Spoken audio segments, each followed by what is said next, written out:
speaker, it is our Cook County Commissioner, Bridget Degnen, and I say thank you for coming, because I always appreciate you. It is.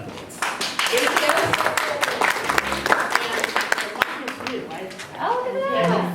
I think I've had like 10 minutes experience with the mic, so you want to sit I here? don't know. I Show don't me. know. Yeah. I'll just move it over, make sure. Okay. Hi, everybody. How are you guys tonight?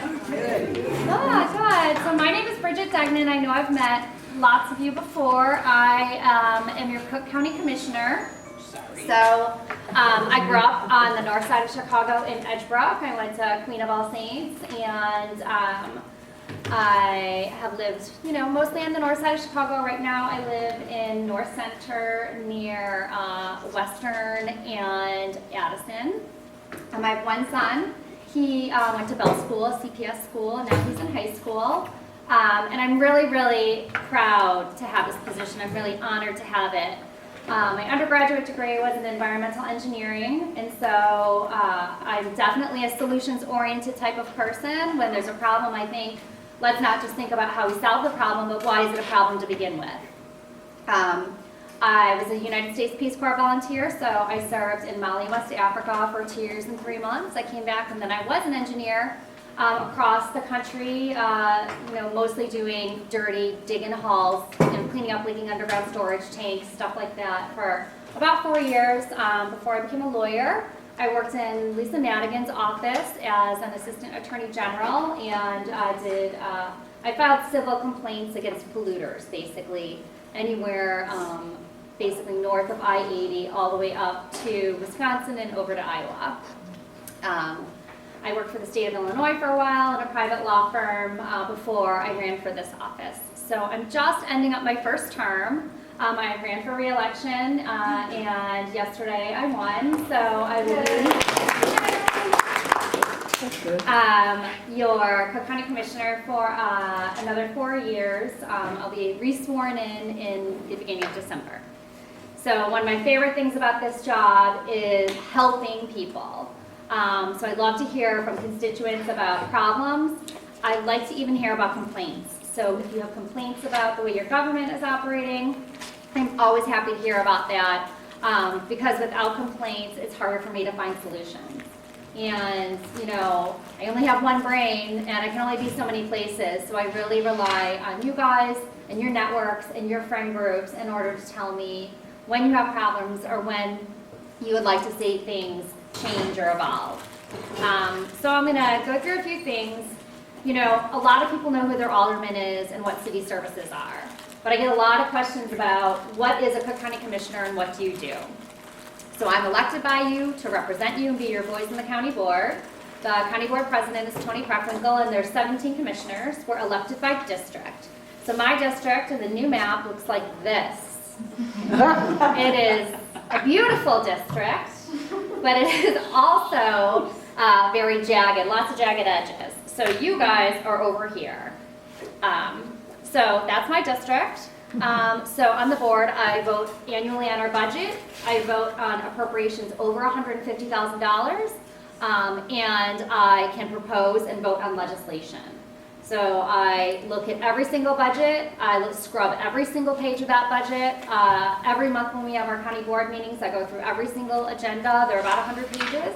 And I personally have meetings and call every single office under the president and every single elected official who has anything on that agenda every single month. So I know exactly what I'm voting on. I am very, very vocal. I ask a lot of questions. I didn't come to this job because somebody recommended me for it. I didn't come to this job because somebody paid for me to get into this job. I come from a very, very modest upbringing financially. And so I feel like if I'm not talking about what you guys want me to be talking about, I have no purpose or reason to be there. So those are some of my, my initiatives, things that I feel like are really important. So on the board, I chair the Audit Committee, which some people think is super boring because they're audits, but I find them very interesting because the audits go through every county department and find all the flaws. So I want to make sure that those flaws are corrected and they're just not outstanding forever because people aren't following up. I'm very good at following up. So a lot of those flaws eventually get resolved because I am the squeaky wheel that gets the grease.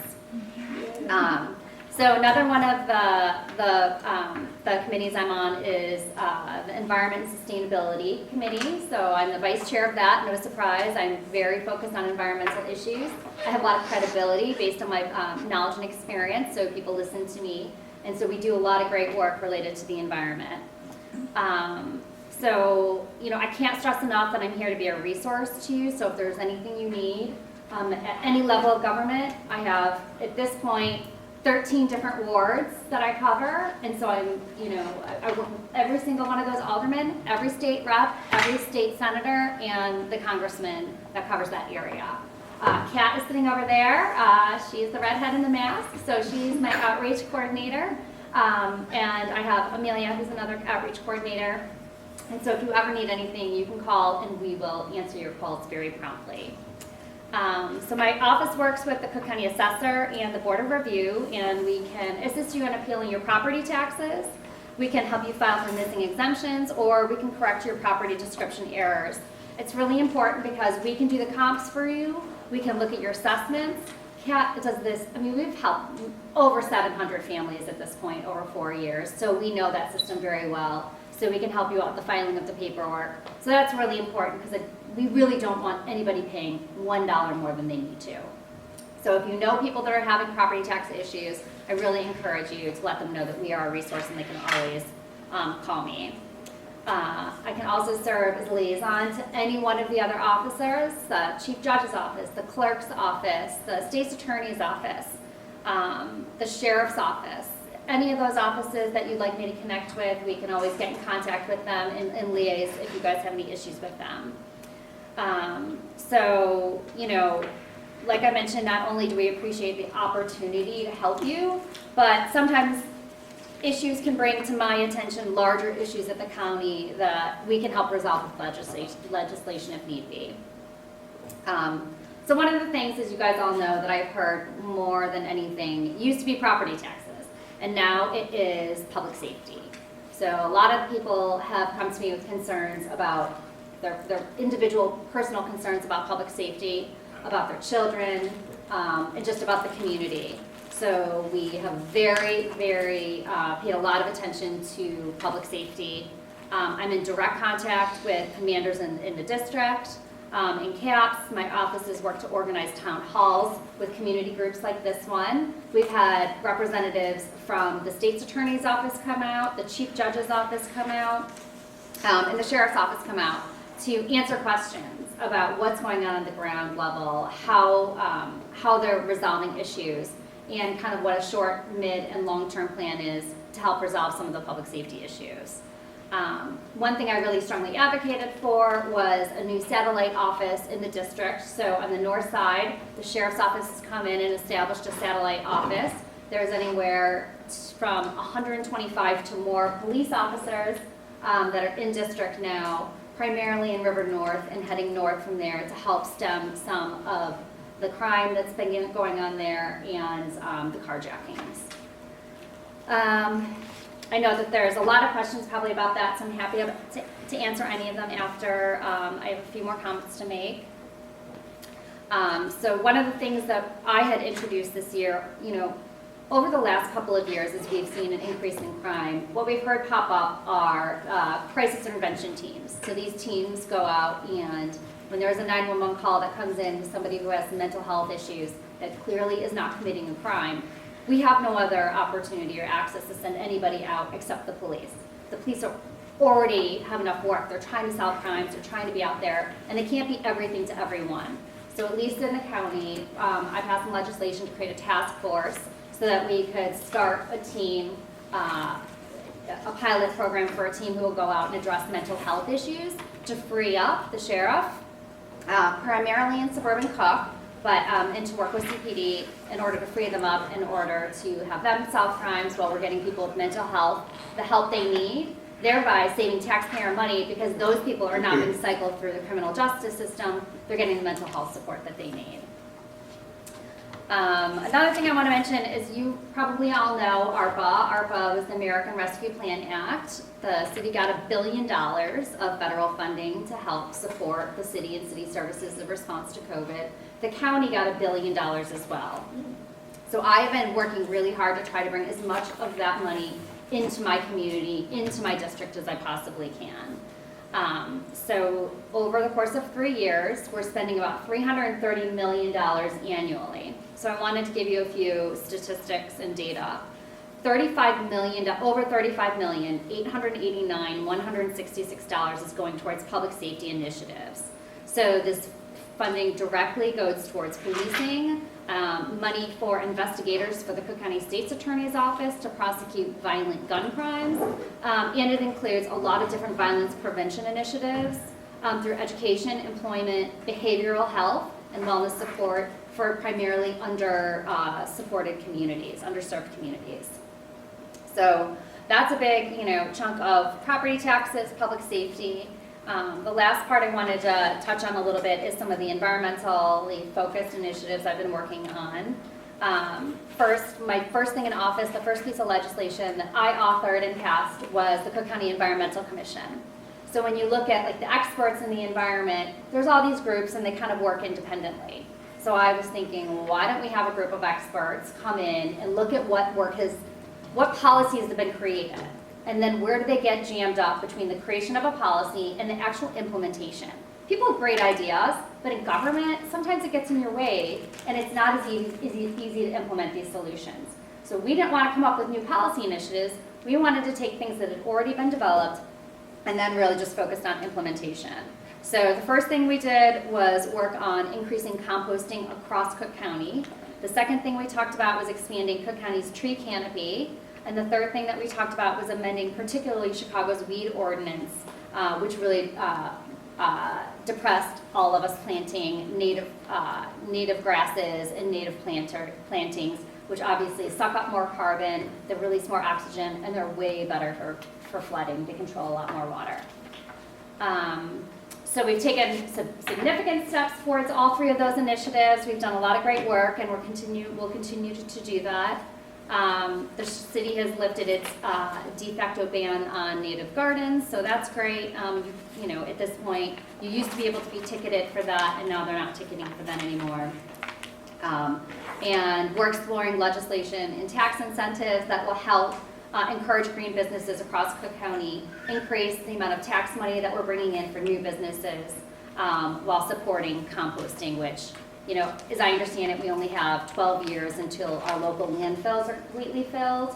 So we want to find other alternatives for the food waste and other waste that's going there now. So we need to be planning, literally we should have been planning this 15 years ago, better late than never. So that's one of the things that I'm working on.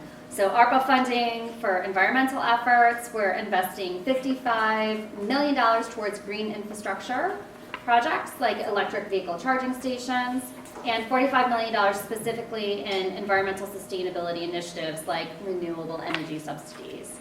I think it's really important. I think we all recognize that fighting climate change is something where we all feel like individually we can try to knock down little pins, but government really needs to get together and knock down the big ones so we're all working together. So one of the things I wanted to mention is when I got into office in 2019, I got together with the Forest Preserve people and we had our first Fall Nature Fest. It was in LaBaugh Woods. There's about 350 people there. It's a free fest. It's really fun.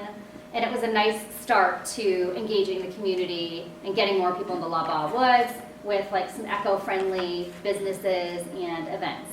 So then we had to close it for 2020, obviously because COVID stinks. And then 2021, we reopened it back up, had 2,000 people there last year. Mm-hmm. So it was great, it was really exciting. We had the Jesse White tumblers, we had a lot of free stuff. So that is on September 17th. I hope that you guys will all come and tell all of your friends and neighbors that they should come too. Kat is busy planning it with the rest of our office, so we're really excited about that. We'll have animal ambassadors from Brookfield Zoo.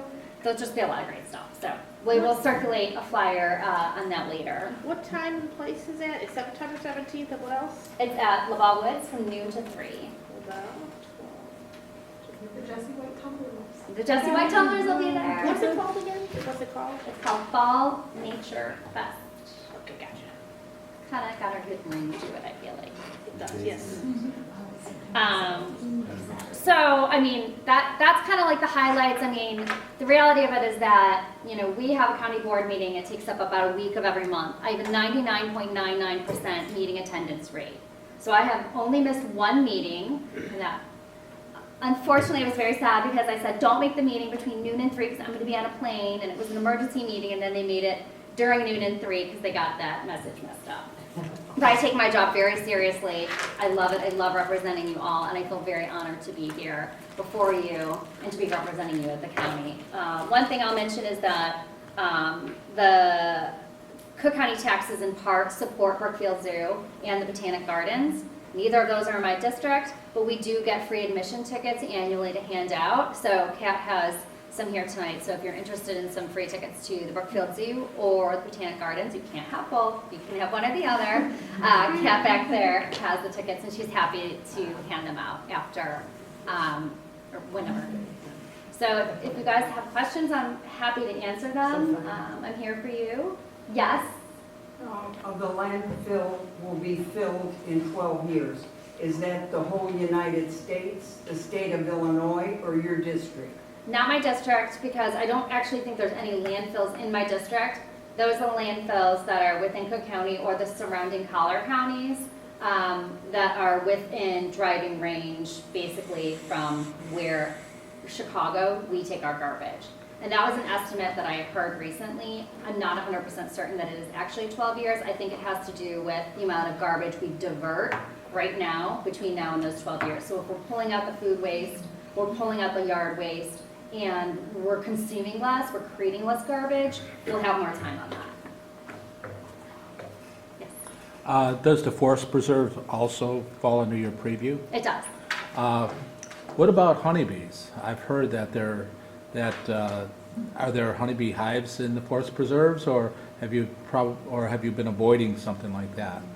So the forest preserve is a very particular message, and it is conservation, conservation, conservation, and growing as much land as they can. It's very underfunded. I think it's historically been very underfunded. So the money that they spend really is on conservation and making sure that they maintain the buildings that they have. A lot of the boilers are old, the roofs are old. So to really get into new programming like these isn't, takes kind of away the funding from their baseline. They do have a few beehives at a few nature centers where they really bring in like families and kids and they talk about it, but there's not a huge amount of them. I think the Little Red Schoolhouse has a few, and they have a few around where people who are forest preserve employees are really engaged with beekeeping. What about an organization who would be willing to come in and maintain the beehives where it's no funding out of the taxpayers or anything like that? So I love going to the forest preserve with new ideas. When I do, you have to, I've learned in this area that when you bring new ideas to the forest preserve, there is a group of people who are very engaged in the forest preserve. Mm-hmm. And if you say we should use the forest preserve for something other than just growing trees, they get very, it's just a challenging situation.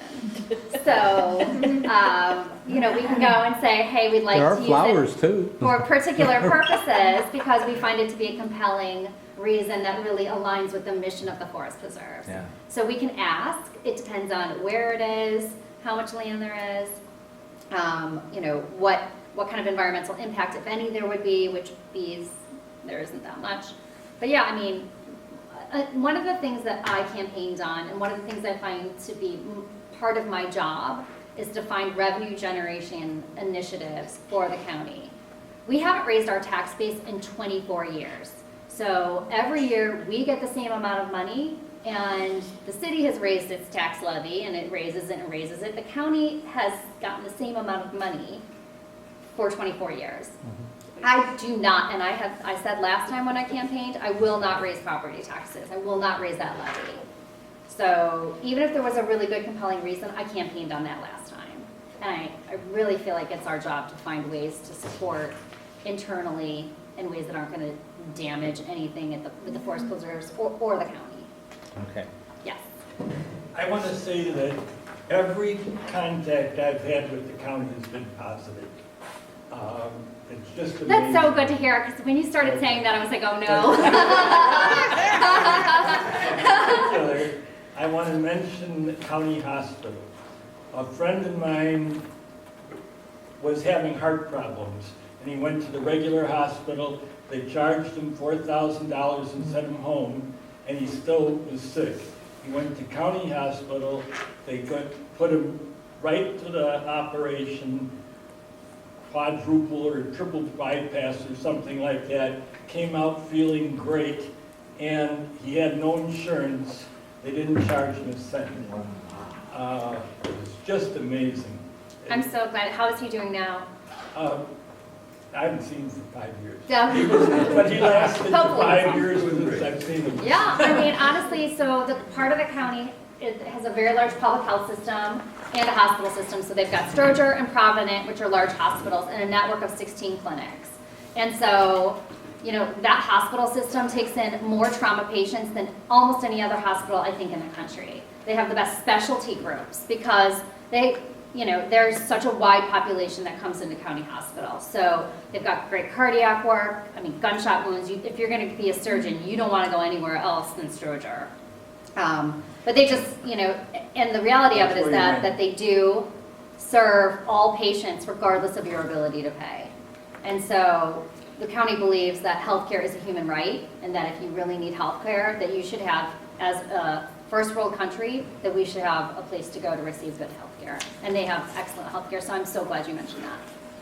I was just going to add that my understanding is that some of the military medical corpsmen get sent to Cook County emergency room to learn to deal with They do. gunshots and other stuff. So it's kind of a sad statement on our city, but it also talks to the wonderful, you know, care and the experience that that hospital has.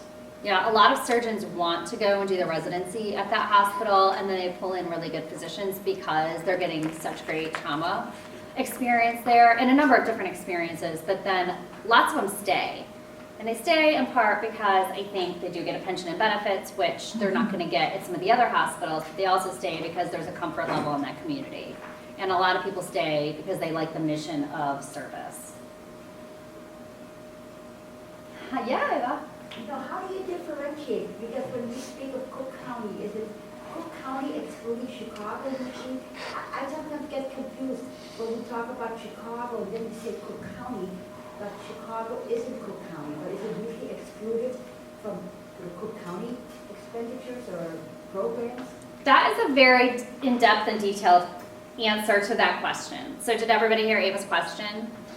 So basically, the city receives a tax base and tax money to complete their operations. So your alderman is going to work on the paving of your streets and, you know, doing your potholes, doing your garbage. The county, the next level of county government, all over the country deals with the criminal justice system. So every county has a sheriff, every county has your court system, your state's attorney, your public defender, their public health system. Very few counties have a hospital system like we do. I mean, there's I don't even know how many, but I know that we're one of the only ones with an actual hospital system. So the county level of government is tasked with different things than the city is tasked with.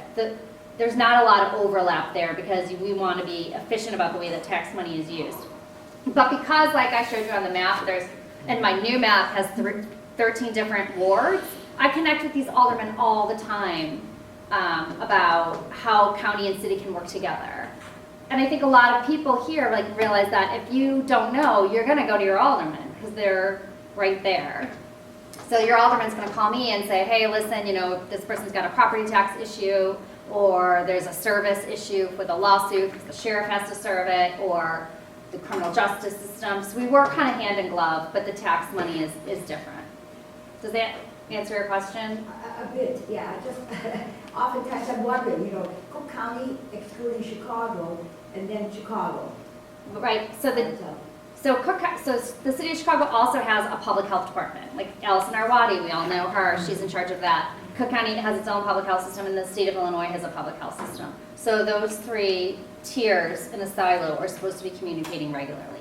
Government's not perfect. It doesn't always work that way, but I think that good leaders encourage that collaboration and making sure that you're working together. Yes. The old Cook County Hospital was saved and renovated. Is it generating income for itself and for the county? Now, they put a hotel, didn't they, there? They did, and there's a lot of Restaurants. shops and restaurants and stuff. I know, let me look into that, and then I'll let you know what the No, don't revenue worry, is. it's not that Okay. important. I just, thought that at least they didn't take the wrecking ball and wreck another beautiful building. It is And beautiful, all it's these historic. buildings downtown, the Central Business District, New York, Chicago, Los Angeles is overbuilt. They better start putting some vegetation. You can't even breathe down there. I mean, This neighborhood has a lot of greenery. it does, more than most. There's been studies done, and one was done by the University of Washington on Chicago buildings, and they found that two structurally, they were the same structure, one, and they were Section 8 housing, right? So, in similar neighborhoods. One had a lot of vegetation, one had almost no vegetation. The one with a lot more vegetation around it had a decrease in crime in that area by 14%. The only difference, based on their data, was vegetation. So there was more flowers and shrubs and bushes. That's a significant decrease in crime based on some vegetation. Well, it So looks there's a lot of beautiful. benefits. People like that. Yeah, I love Flowers, it. trees, Everybody bushes. does, yeah. And then the animals come, the birds, the rabbits, and, all that. But I don't even think you can breathe in the Central Business District of Chicago. It's one building on top of another. I don't see greenery. Well, I think that's where some legislation comes in to play about whether or not you can say new buildings should have green roofs, or different types of things about how many trees are planted in different areas. And I know that Chicago has some ordinances about new developments and trees, but that's also kind of on developers and the people acquiring that property to demand, to say, I'll buy this property or I'll rent from you, but I want you to put up a couple more trees because my customer was be more happy. Well, whose responsibility is it for the greenery? The one that owns the building or the city?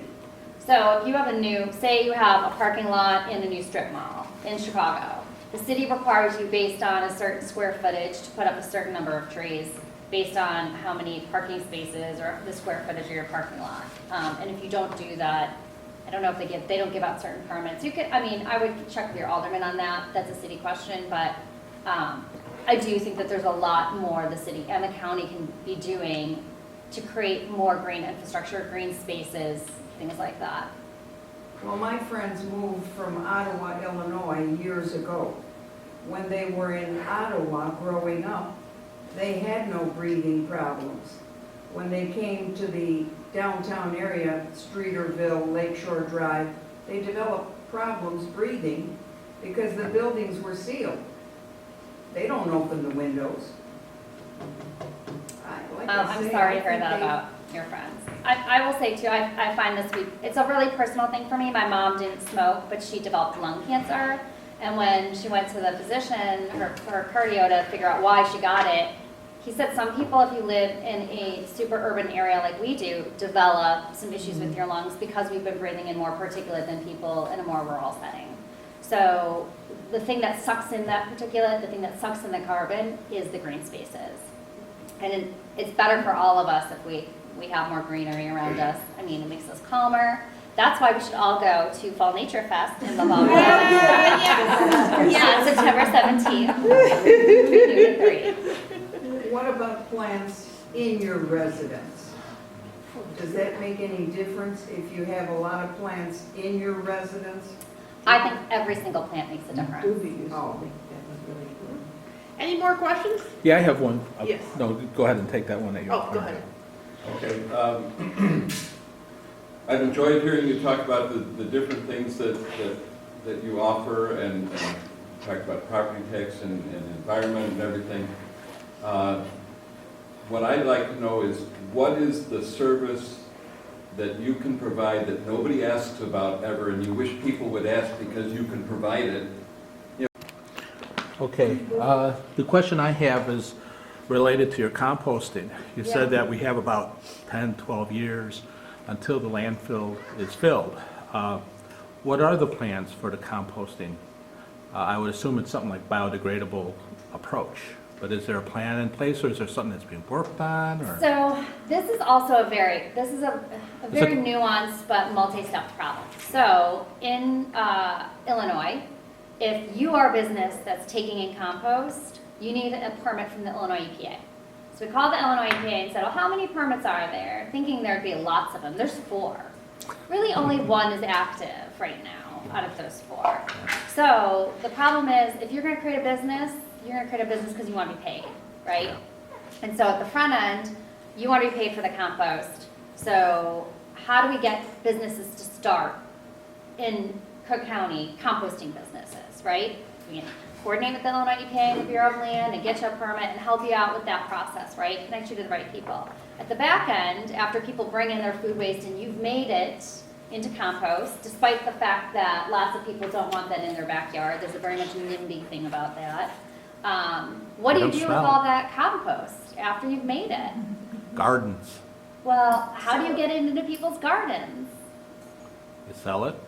And there's so much compost, like MWRD has tons of, there's lots of compost out there. So my idea was on the front end, encourage people to come.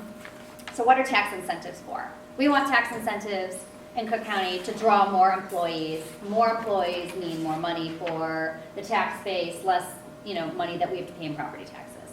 So how do you get these composting businesses? So you give them a tax incentive so they can go to somebody and say, hey Joe, listen, I want to rent that land. I'm going to give you money to lease it, and you're going to get a tax incentive on top of it, so it's going to be better for both of us, right? There's nothing, like in Washington State they have this, we've done a lot of research on it, but there's not that much in the Midwest. So the language has already been developed. All I have to do is work with the assessor's office to get them to implement it. We've already talked to them, and they're very much behind this concept. But then on the back end, then you have all this compost, right? What do you do with the compost? Well, we have tons of roads and bridges, and we're always making roads and bridges. So you can't put compost as the fill underneath the road because the engineering structure is very specific. But there is sidewalk work when you make a road where they have to grade down the sides, and they buy soil for that. So why don't they just buy compost? So I am connecting with the Illinois Department of Transportation, Cook County Department of Transportation, and Chicago Department of Transportation to find out if they'll increase or make a policy saying they have to at least buy 10% of compost. So if they make that policy, because it can't be a law, because there's no compost right now, then there'd be a problem if it was a law. But they can make a policy, and once that policy is going, maybe then we can make a law about it. But you need to bring people in, encourage them to start the business, then you can get people to compost and compost their food waste, and then you have to make that product saleable. So that's kind of like the end-to-end solution of the composting problem. And I've been working with like Chicago Sustainability Task Force and a ton of other environmental groups to try to make this happen. There's resistance. People are like, oh, that's a great idea. Why doesn't somebody else do it? So it's going to take some time, but I'm very diligent and tenacious. And I think this is a great idea that I came up with all my own brain. So I think it's going to happen. It's just going to take some time. Yeah. You're talking about compost for waste. Where's the point where the water reclamation district and the county get together, or what? Is the water reclamation under the county, or are there a separate government entity itself? They are. So if you look at your property tax bill, you'll see like Department of Education, you'll see Cook County, you'll see MWRD, you'll see the Forest Preserves. There's like line items on there for each gets different pennies as a part of that dollar. So MWRD has its own elected board, and there's the people on that, and they help direct the policy on our wastewater and our aquifer surface and groundwater, and in connection with the way that we treat Lake Michigan and the effluent that goes there. Then the Cook County Board of Commissioners manages like public safety and the funding for all of the county-related, other county-related entities. So those two groups, like, we share some things, like, we're under ethical requirements. Like, I have ethical requirements as an elected official. So there's an ethics person, and they manage both, and we share them because it's more efficient. But I do think for the environmental initiatives, NWRD and the Cook County Board of Commissioners, I think there could be more overlap. So then I have started reaching out in connection with my office, with Kat and my team, to see what we can do jointly to work together. So, I mean, at the baseline though, like, I go to county board meetings, I help manage the budget, like, all this stuff that I'm talking about, composting and environmental work, like, that's all on top of my other job, right? My regular job, you know, meeting people, going and talking to constituents, property tax help. So that kind of stuff, like, you have to get people who are really engaged and want to work on these things in order to bridge that and create more of those initiatives that are above and beyond, you know, the bread and butter of what the elected, what their duties are. This lady over here had a question. Yes. Two things. Okay, about a year and a half ago, I have a property in Chicago on Laramie Avenue, right across from almost Gray School. And Across from where? Gray School, Okay. Gray School, like 3 blocks south of Irving Park. Mm-hmm. And this past year and a half, I've made it into a smoke-free building. Okay. Okay, and that's one of the good things that I've been able to do.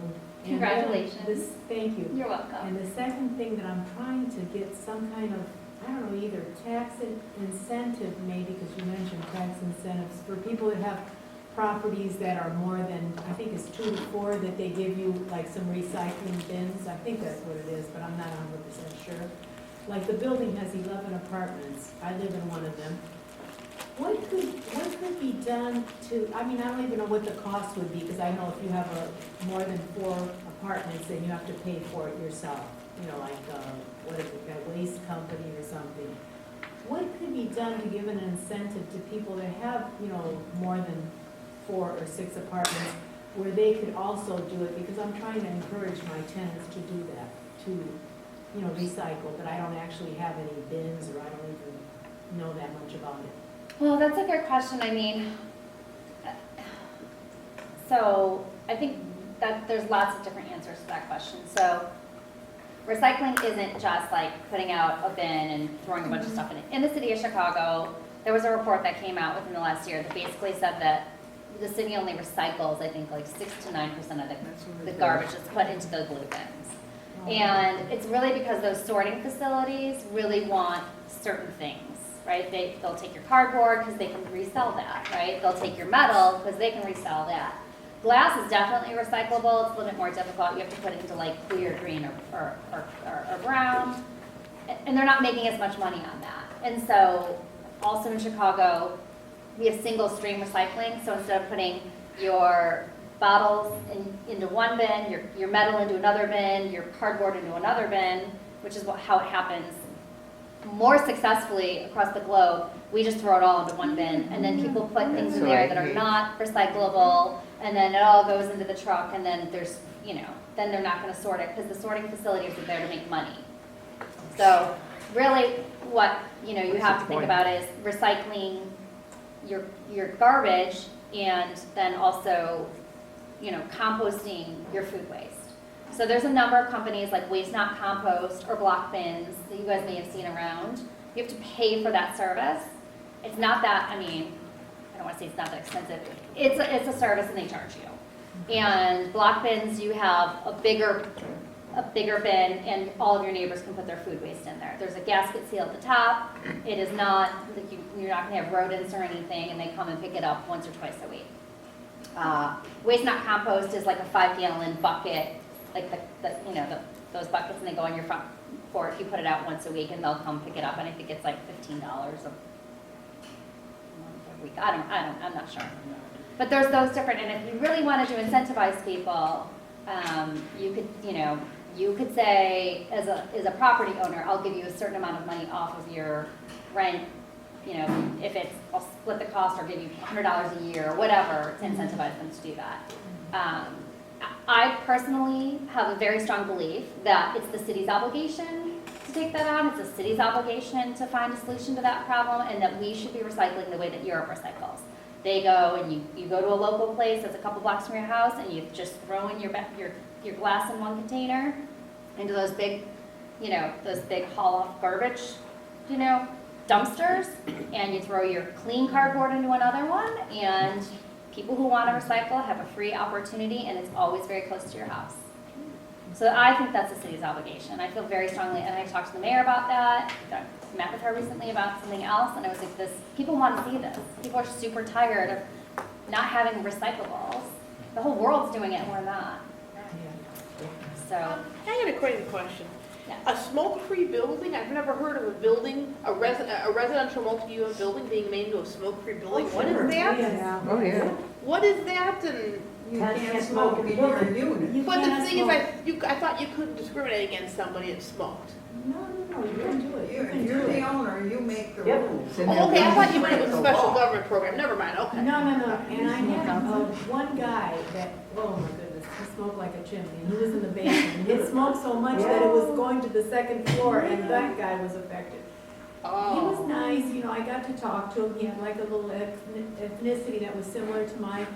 And after a couple of months, he finally moved out, but he was okay, we were on good terms, I knew his parents, stuff like that. But yeah, sometimes you just have to do that.